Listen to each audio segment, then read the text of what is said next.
Et bonjour à tous, merci à vous d'être là pour cette nouvelle vidéo. Le mois de mai est déjà bien entamé, il était temps que je vous fasse mon bilan lecture du mois d'avril.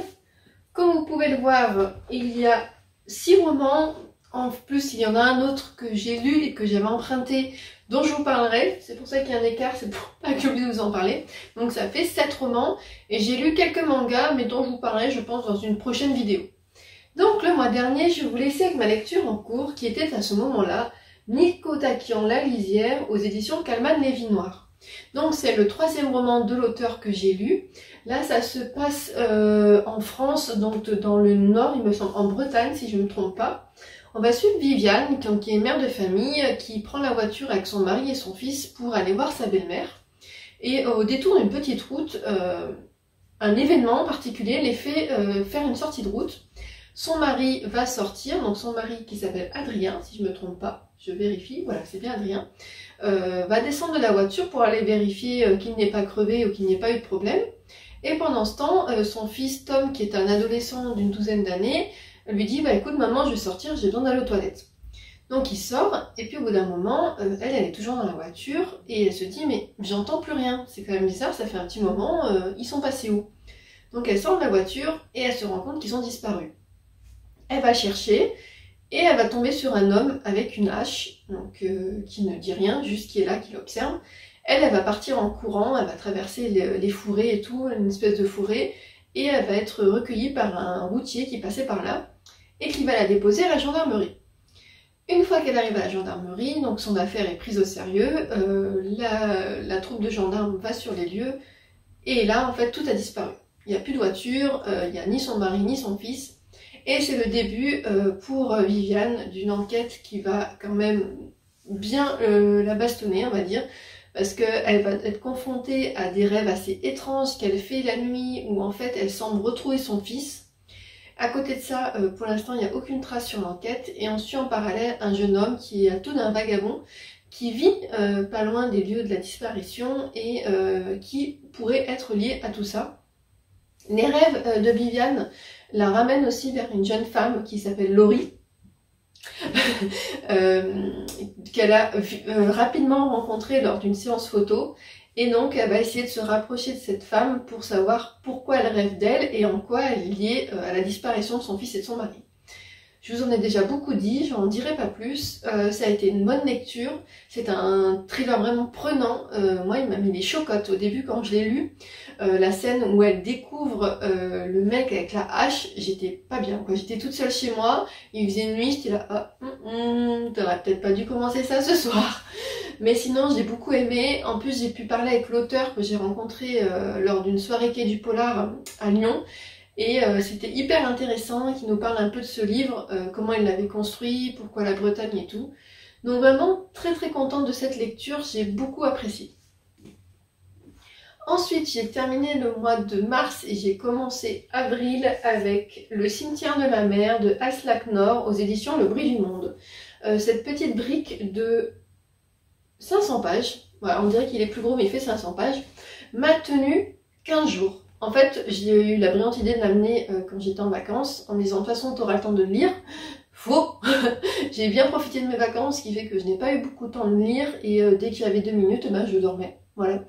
Donc, dans ce livre, qui est un livre traduit du norvégien, on va suivre la famille Falk, qui est à la tête d'un empire maritime énorme. Et on va suivre donc cette famille sur 3 périodes. Donc il y a la période années 39-40, la période des années 1970 et de nos jours. Pour la partie qui se passe en 1939-1940, on va retrouver Vera, qui est une jeune maman d'un petit Olav qui a quelques mois, et son mari Thor, qui vont sur un bateau qui s'appelle le Princesse Ragnhild. Et en fait, ils vont sur ce bateau pour se déplacer, pour aller voir la mère de Vera. Et c'est en plein contexte de la Seconde Guerre mondiale. Les bateaux ont été réquisitionnés par les Allemands. Donc en fait, Thor va faire un peu du commerce avec eux. Et on est donc avec cette première partie où on découvre Vera, et on va surtout la découvrir après un événement dramatique. C'est le naufrage de ce bateau qui semble avoir sauté sur une mine. Elle va s'en sortir, elle seule avec son fils. Son mari va décéder dans le naufrage.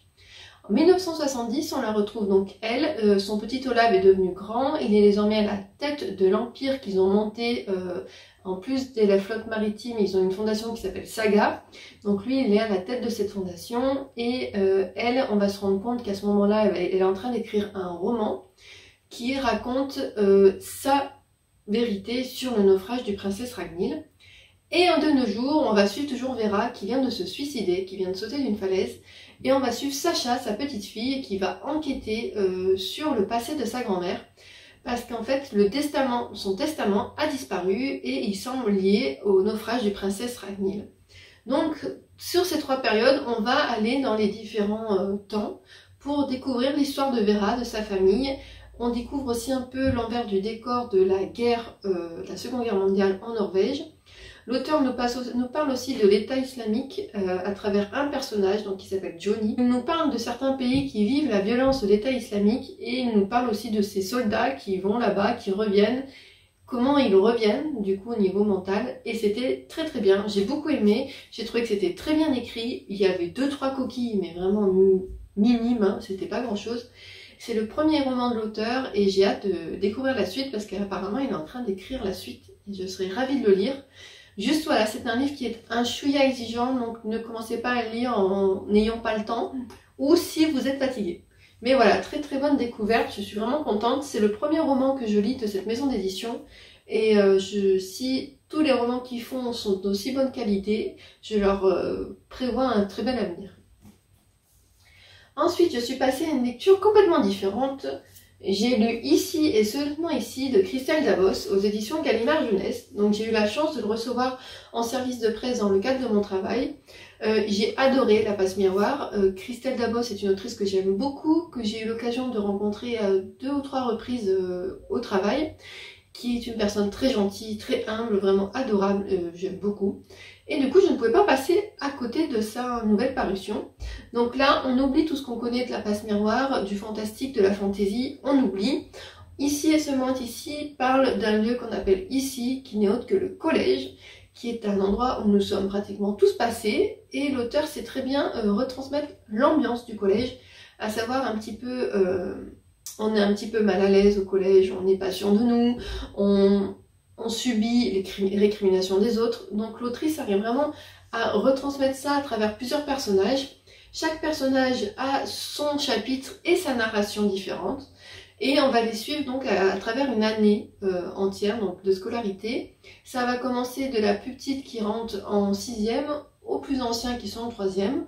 On découvre des coutumes assez particulières, notamment une classe où il y a un prince qui dirige tout le monde, qui choisit s'il y a des hauts, il y a des bas, c'est-à-dire que vous avez des personnes qui sont, c'est par binôme, en fait des personnes bien estimées, qui sont avec des autres beaucoup moins estimés, et les hauts ont le droit de racketter leurs bas, les bas doivent faire les devoirs des hauts, bref voilà, c'est un peu une dictature cette classe.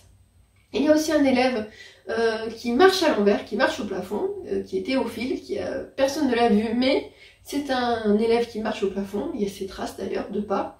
On va suivre aussi un groupe, un club qui enquête sur une substance très étrange qui sort qu'à un certain moment dans la semaine, et on va suivre un autre jeune homme qui va commettre l'irréparable dans un puits. Voilà. Comment vous dire?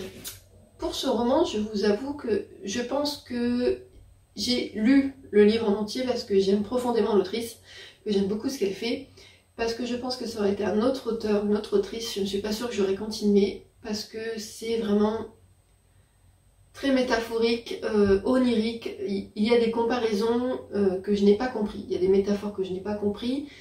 Je me dis qu'en étant adolescent, ça passe ou ça casse, je suis pas sûre que tout soit saisi. Il y a beaucoup de deuxième lecture en fait dans ce roman.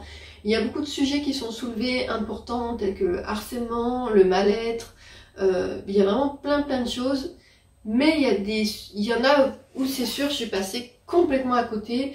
J'en ai parlé avec d'autres personnes qui l'ont lu, notamment Pamela et Mélanie, qui ont une vision, Pamela assez proche de la mienne, Mélanie m'a aidé à comprendre certains aspects, parce qu'elle avait compris plus de choses que moi.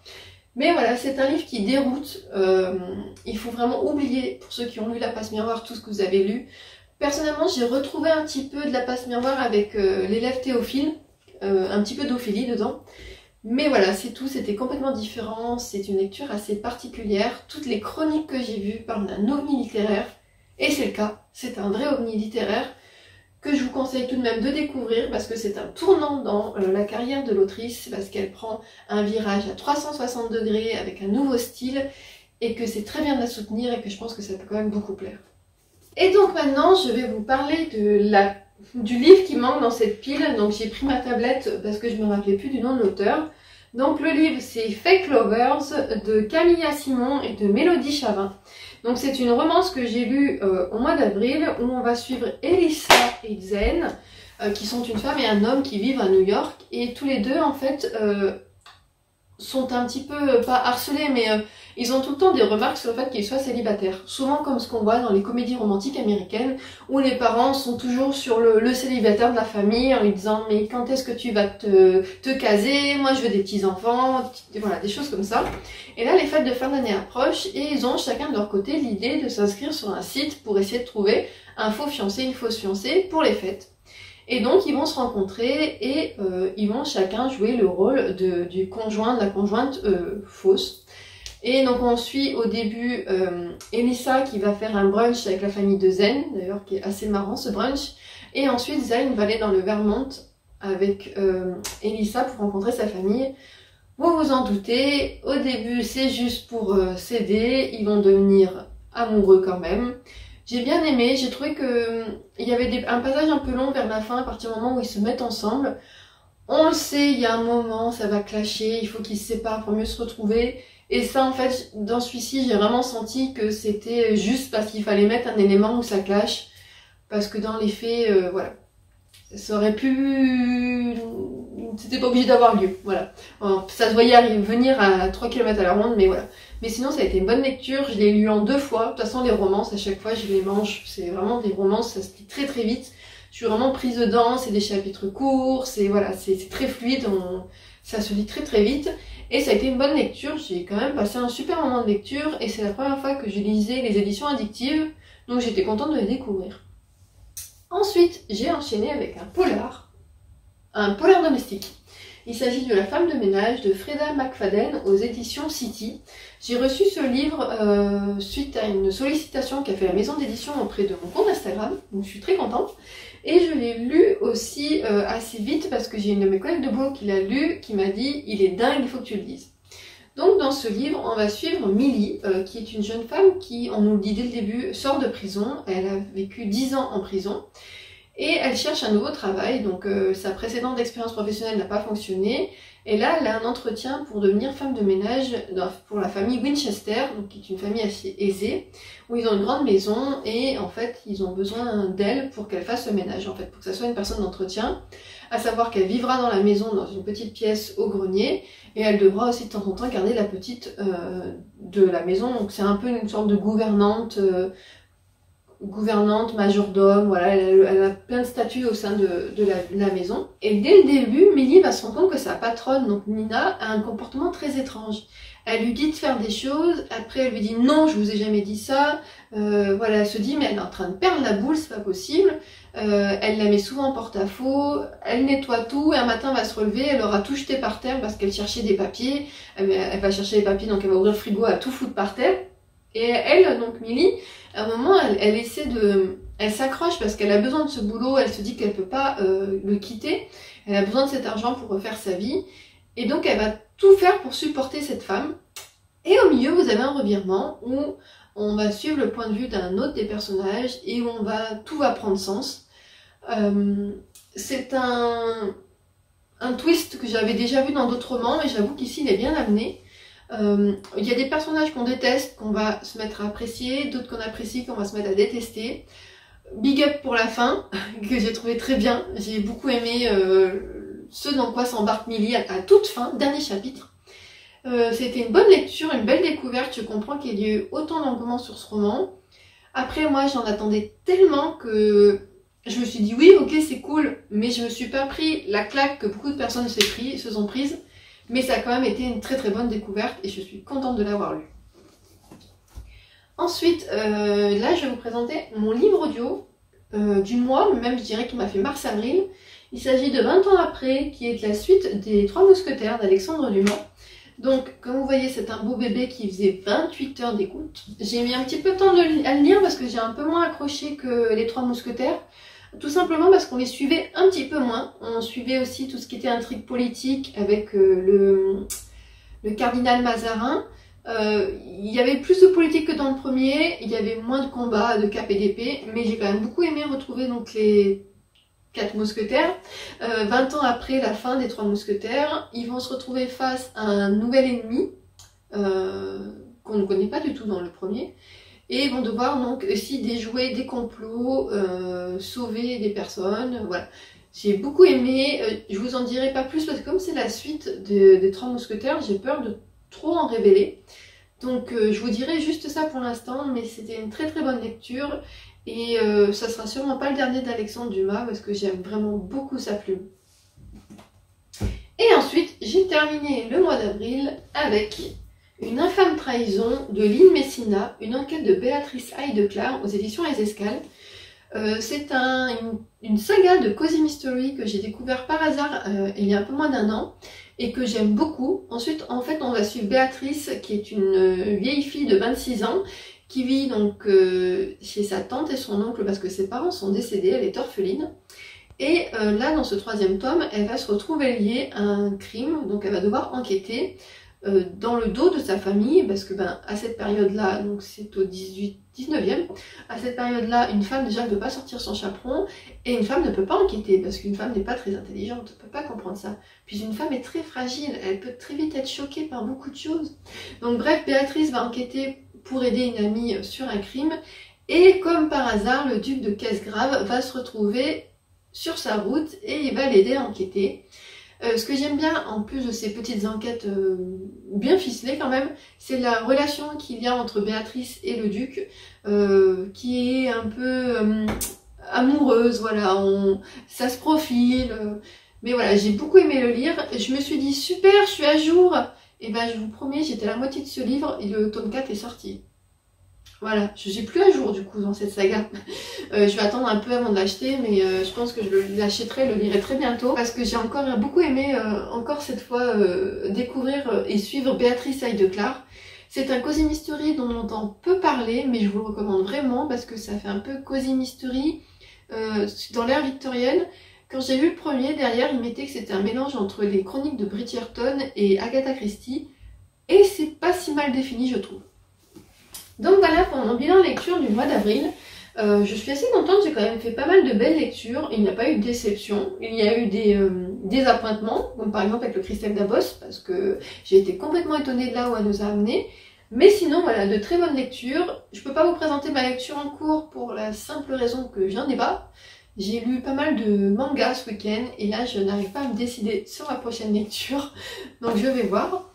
Vous de votre côté, est-ce que vous avez lu certains des livres que je viens de vous présenter et qu'avez-vous lu de beau au mois d'avril? Sur ce, je vous remercie infiniment d'avoir regardé cette vidéo et je vous dis comme d'habitude, à très bientôt!